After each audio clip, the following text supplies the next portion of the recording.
Y es momento de meternos en nuestra columna de género. Ya está junto a nosotros la doctora en Ciencias Sociales, especialista en temas de género, Tatiana Pizarro. Es un placer saludarla. ¿Cómo va? ¿Todo bien? Buen lunes. Hola, buen lunes. Un gusto estar acá. Bueno, nuevamente. como siempre, es un placer tenerte. Y en este caso, para hablar de un tema muy importante, es la implementación, esperemos que pronto en plenitud, de educación sexual integral, ¿no? De un tema del cual hay que hablar y hay que aprender también para poder después hablar, desarrollarlo con otras generaciones.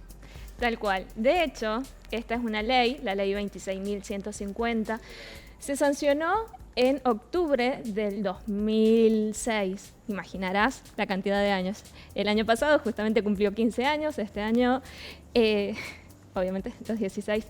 Y lo que se pretende hacer ahora es, como bien decís, que se desarrolle en plenitud. ¿Qué significa esto?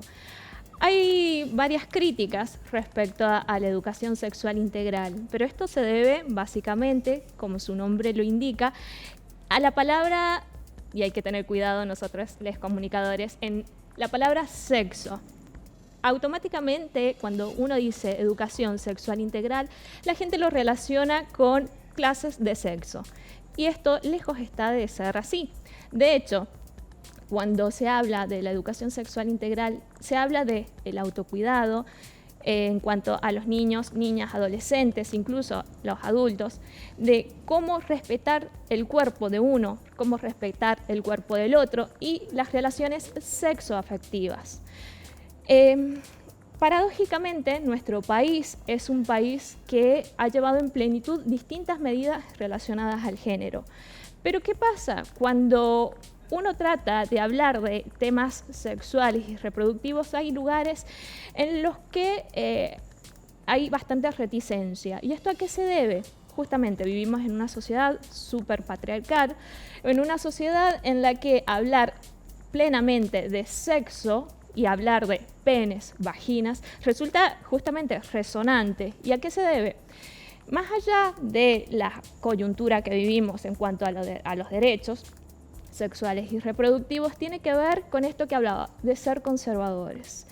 Es más, te acordarás que hubo un revuelo mediático con esto de los penes de madera. Claro, claro. Bastante amplio el revuelo, digamos, ¿no? Claro, fue. Y lo gracioso es que estos penes de madera ya se venían comprando por el gobierno hacía muchísimo tiempo, pero surgió a través de las redes sociales la especie de crítica, porque se debe enseñar con algo tan visual, por así decirlo. ¿Cuáles son los contenidos de la ESI? La ESI no solamente se refiere a las relaciones sexoafectivas, sino al cuidado. De hecho, tenemos ESI desde el nivel inicial hasta el nivel superior. Claro, y esa fue, perdón que te interrumpa con la pregunta, Tatiana, pero esa quizás fue también, o ese es uno de los puntos más fuertes en cuanto a la controversia.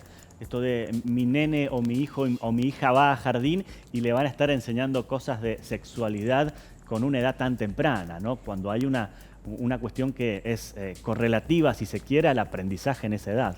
Tal cual. De hecho, lo curioso es que en el nivel inicial lo que se enseña al nene, lo que se enseña en sí es el cuidado de sí mismo, es aprender a manejar las emociones. Mirá lo fuerte y lo interesante que es que los niños aprendan a cuidar sus emociones, a cuidar su propio cuerpo, a respetarlo y sobre todo que el otro los respete. Y es así que han surgido muchísimas denuncias a partir de la implementación de las ESI en las escuelas. Han aumentado las denuncias por violencia de género, por abusos sexuales. Es cuando los niños y niñas entienden que eso que viven en sus hogares o viven fuera de sus hogares es violencia, es abuso, es alguien que está abusando de ellos.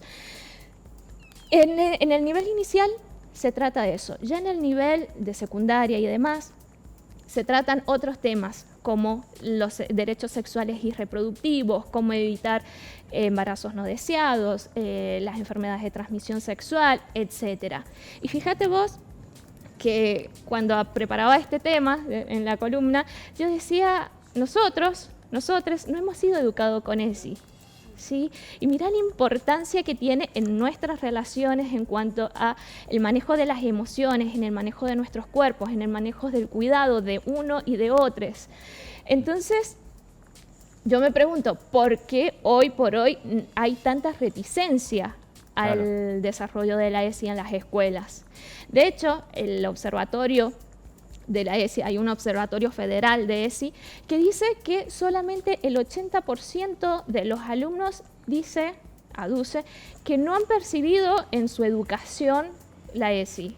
Y esto es bastante cruel, porque les estamos privando su derecho a conocer su cuerpo, su derecho a conocer sus cuidados. Sí, hablar un poco también de lo cultural en todo esto, desde el cambio de paradigma, ¿no? Tener la posibilidad de que empoderar a todos los niños, las niñas, jóvenes, también en que tengan la posibilidad de acercarse a los conocimientos y en un punto también modificar quizás la mirada cultural de los mayores, que no saben cómo acercarle los conocimientos y desde ese desconocimiento, bueno, tienen una mirada quizás muy punzante, ¿no? Claro, es clave lo que decís. De hecho, hay dos paradigmas, o hubo dos paradigmas, en el momento en el que se enseñaba la educación sexual. No estoy hablando de educación sexual integral. La educación sexual era, por un lado, el paradigma moralista y por el otro lado, el paradigma biomédico. El moralista, ¿qué tendría a hacer? A abocar a la abstención de las relaciones sexuales, hay que prolongar lo máximo posible la llegada al inicio sexual. Lo que hace el biomédico, que es con el que nosotros nos hemos educado, es ese paradigma que nos enseñaba los métodos básicos de cuidado ante las ETS, las enfermedades de transmisión sexual, o cómo evitar embarazos adolescentes. ¿Qué pasó? ¿Por qué ha sonado en este último tiempo, ha resonado la ESI? A partir de los debates por el aborto, por la legalización del aborto, nosotros recordaremos que en esos debates se traía mucho a colación la ESI. ¿Y por qué? Porque se cuestionaba si en realidad la ESI debía estar dada en las escuelas o era responsabilidad de las familias, ¿sí? Y ahí entra en juego lo que vos decís, ¿cuántos y cuáles son las familias que se animan a hablar de sexo abiertamente con sus hijos o hijas? Claro. Es mejor no hablarlo porque esas cosas no suceden, de hecho. Y bueno, en el último tiempo, cuando se habla de ESI, estamos hablando justamente de eso, del cuidado del otro, de la reproducción, del conocimiento de los derechos sexuales y reproductivos, no solamente de eso, de aprender sobre las diversidades, del respeto a las diversidades. Y en los niños, mira lo que es súper importante, que ellos aprendan a autopercibirse, ¿sí? Que ellos comprendan que no solamente hablamos de dos sexos, de un sexo binario, sino también de los sexos no binarios, y está bien, y es aceptar todas esas realidades. Claro. Te pregunto por último, que seguramente es muy interesante e importante, ¿qué rol jugará en la implementación y viniendo hacia la provincia de San Juan? Digo, porque al parecer hay un convencimiento por parte de las autoridades de finalmente tener una implementación correcta sobre la ESI en nuestra provincia. ¿Qué rol va a jugar la formación de los formadores en todo esto? Es fundamental. En ese sentido, como formadores, debemos tener en cuenta que no solamente estamos formando en derechos sexuales y reproductivos, en las formas de percibir a la sociedad, sino en las relaciones emotivas, emocionales, en el trato al otro, en entender, en esto, son aspectos tanto corporales, tanto psicológicos, éticos y también de responsabilidad. Hoy está muy en boga esto de la responsabilidad afectiva, es a tratar al otro con amor, con empatía, como nos gustaría que nos tratasen a nosotros. Seguro. Es básicamente eso, es enseñar al otro el respeto. Muy bien. Tatiana, como siempre, un placer, un lujo tenerte aquí. Hasta el próximo lunes. Gracias.